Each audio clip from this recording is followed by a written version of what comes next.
का जहां पर सहयोगी प्रिया पांडे स्वास्थ्य मंत्री टीएस सिंहदेव से सीधे बातचीत करेंगे। राजधानी रायपुर में लगातार संक्रमण के मामले बढ़ रहे हैं और बढ़ते मामले को देखते हुए स्वास्थ्य विभाग ने आज बैठक बुलाई थी। बैठक में क्या कुछ फैसले लिए गए हैं, लॉकडाउन को लेकर क्या स्थिति है, इस पर बात करेंगे। स्वास्थ्य मंत्री टीएस सिंहदेव हमारे साथ हैं। सर, सबसे ज्यादा चर्चा में है कि लॉकडाउन होना है, लॉकडाउन को लेकर क्या स्थिति है? बैठक में लॉकडाउन पे क्या कोई चर्चा हुई क्या? उसमें वैश्विक अनुभव और पुराना अनुभव हमको ये बताता है कि लॉकडाउन से नुकसान ज्यादा, फायदा कम है। कोरोना के रोकने में आपको फायदा थोड़ा हो सकता है, थोड़ा सा तात्कालिक लाभ मिल सकता है। पहले जब लॉकडाउन हमने देश में लगाया था, बहुत कड़ा लॉकडाउन लगाया था, 50 दिन से ऊपर का लॉकडाउन लगाया था, उसके बाद कोरोना कहां तक चला गया था हमने देखा। यानी लॉकडाउन से कोरोना खत्म नहीं होने वाला, ये प्रमाणित है कि लॉकडाउन से कोरोना का कोई संबंध नहीं है। क्या अहम फैसले लिए गए बैठक में? किन चीजों पर अभी ध्यान देगा स्वास्थ्य विभाग? क्या सुविधाएं और राजधानी रायपुर के लिए विशेषकर क्या गाइडलाइन तैयार की गई? व्यवस्थाओं में और गाइडलाइंस जो हैं उनके पालन की बात, व्यवस्थाओं को बढ़ाने की बात, ऑक्सीजन के बिस्तरों को बढ़ाने की बात, कोविड केयर सेंटरों में ऑक्सीजन के व्यवस्था के साथ बिस्तरों की व्यवस्था और उपलब्ध कराने की बात। अगर एक दिन में 1400 मरीज पॉजिटिव आ रहे हैं, लोग पॉजिटिव आ रहे हैं, तो ये हफ्ते के आपके करीब 10,000 हो जाते हैं। तो रायपुर में 10,000 लोग प्रति सप्ताह अभी की रफ्तार से पॉजिटिव आ रहे हैं। रफ्तार बढ़ी तो बढ़ सकता है। इसका 70% ये माना जा रहा है कि होम आइसोलेशन में लोग जाते हैं, तो 30% जो बचेंगे, यानी एक हफ्ते में 3-3 हजार लोग कम से कम, उनको कोई ना कोई फैसिलिटी की आवश्यकता पड़ेगी।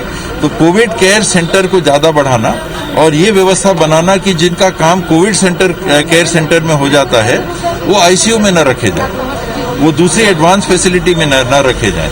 तो ऐसे छोटी बड़ी बहुत सारी व्यवस्थाएं हैं।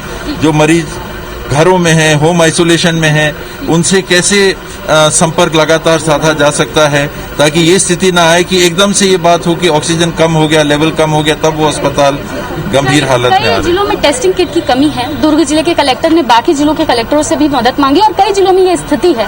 उनके लिए क्या तैयारी है? टेस्टिंग किट के लिए क्या करेंगे? अभी टेंडर कल ही खुला है, कई आइटम का टेंडर आया है, तो अब सप्लाई लेने की बात है। देश में भी दबाव बन रहा है क्योंकि अचानक ये जो कोरोना का विस्फोट दिख रहा है, तो सभी राज्य खरीद रहे हैं सामान। तो जब सभी राज्य सामान खरीद रहे हैं तो उत्पादन के आधार पे उसमें जो दिक्कत आ रही है उसको हमको ध्यान में रख के और खरीदी ऐसा करना है कि पेमेंट की भी व्यवस्था बनी रहे, पेमेंट भी जल्दी होता रहे और सामान भी हमको मिलता रहे। मौतों के आंकड़ों में लगातार इजाफा देखने को मिला है और अब जो सबसे चिंताजनक बात वो ये है कि सिर्फ कोविड से मरने वालों की संख्या में बढ़ोतरी हो रही है। कितना चिंताजनक मान रहे हैं इस स्थिति को? ये सबसे बड़ी चिंता का विषय यही है। इसके पहले किसी महीने में सर्वाधिक मृत्यु छत्तीसगढ़ में हुई थी तो करीब 1100 की हुई थी, एक महीने में 900 कुछ की हुई थी। अभी जो हमारा रफ्तार है, अगर 30 लोगों की मृत्यु प्रतिदिन होती है तो महीने का 900 हो गया। तो जितना छत्तीसगढ़ में अभी तक नहीं हुआ उस तरफ हम जा रहे हैं, तो ये हम लोगों के लिए बहुत बड़ी चिंता का विषय है।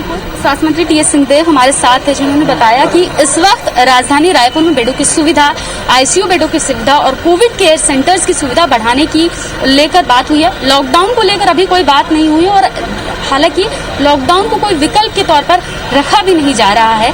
तो आने वाले समय में और पता चलेगा कि स्वास्थ्य विभाग लगातार संक्रमण के जो मामले बढ़ रहे हैं उनको लेकर क्या फैसला लेती है। कैमरामैन अनूप साहू के साथ प्रिया पांडे, IBC 24 रायपुर।